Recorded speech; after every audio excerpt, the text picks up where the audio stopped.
Now the Philistines gathered their forces for war and assembled at Socoh in Judah. They pitched camp at Ephes-Dammim between Socoh and Azekah. Saul and the Israelites assembled and camped in the valley of Elah and drew up their battle line to meet the Philistines. The Philistines occupied one hill and the Israelites another, with the valley between them. A champion named Goliath, who was from Gath, came out of the Philistine camp. His height was 6 cubits and a span. He had a bronze helmet on his head and wore a coat of scale armor of bronze, weighing 5,000 shekels. On his legs he wore bronze greaves, and a bronze javelin was slung on his back. His spear shaft was like a weaver's rod, and its iron point weighed 600 shekels. His shield bearer went ahead of him. Goliath stood and shouted to the ranks of Israel, "Why do you come out and line up for battle? Am I not a Philistine? And are you not the servants of Saul? Choose a man and have him come down to me. If he's able to fight and kill me, we will become your subjects. But if I overcome him and kill him, you will become our subjects and serve us." Then the Philistines said, "This day I defy the armies of Israel. Give me a man and let us fight each other." On hearing the Philistines' words, Saul and all the Israelites were dismayed and terrified. Now David was the son of an Ephrathite named Jesse, who was from Bethlehem in Judah. Jesse had 8 sons, and in Saul's time he was very old. Jesse's 3 oldest sons had followed Saul to the war. The firstborn was Eliab, the second Abinadab, and the third Shammah. David was the youngest. The 3 oldest followed Saul, but David went back and forth from Saul to tend his father's sheep at Bethlehem. For 40 days the Philistine came forward every morning and evening and took his stand. Now Jesse said to his son David, "Take this ephah of roasted grain and these 10 loaves of bread for your brothers, and hurry to their camp. Take along these 10 cheeses to the commander of their unit. See how your brothers are, and bring back some assurance from them. They are with Saul and all the men of Israel in the valley of Elah, fighting against the Philistines." Early in the morning David left the flock in the care of a shepherd, loaded up and set out as Jesse had directed. He reached the camp as the army was going out to its battle positions, shouting the war cry. Israel and the Philistines were drawing up their lines facing each other. David left his things with the keeper of supplies, ran to the battle lines, and asked his brothers how they were. As he was talking with them, Goliath, the Philistine champion from Gath, stepped out from his lines and shouted his usual defiance. And David heard it. Whenever the Israelites saw the man, they all fled from him in great fear. Now the Israelites had been saying, "Do you see how this man keeps coming out? He comes out to defy Israel. The king will give great wealth to the man who kills him. He will also give him his daughter in marriage and will exempt his family line from taxes in Israel." David asked those standing near him, "What will be done for the man who kills this Philistine and removes this disgrace from Israel? Who is this uncircumcised Philistine that he should defy the armies of the living God?" They repeated to him what they had been saying and told him, "This is what will be done for the man who kills him."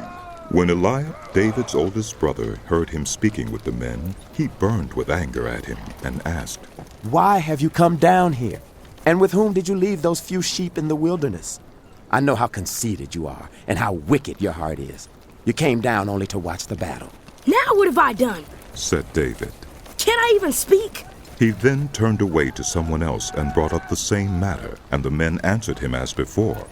What David said was overheard and reported to Saul, and Saul sent for him.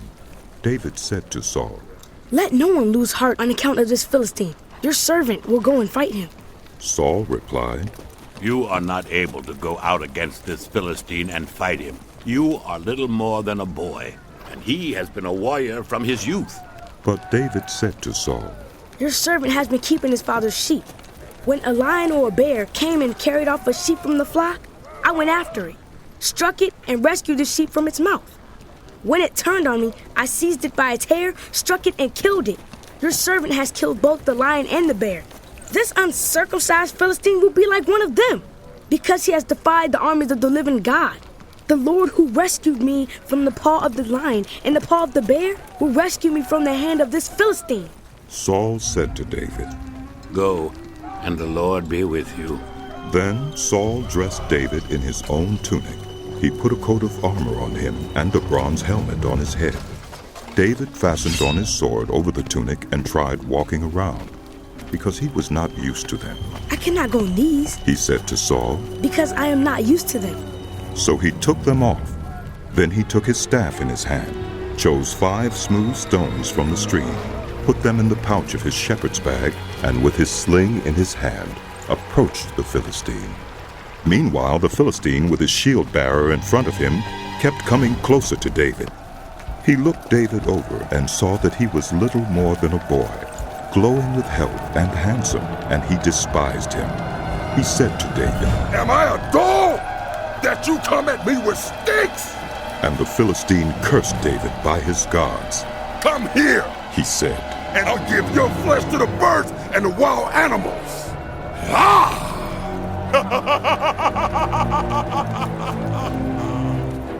David said to the Philistine, You come against me with sword and spear and javelin, but I come against you in the name of the Lord Almighty, the God of the armies of Israel, whom you have defied.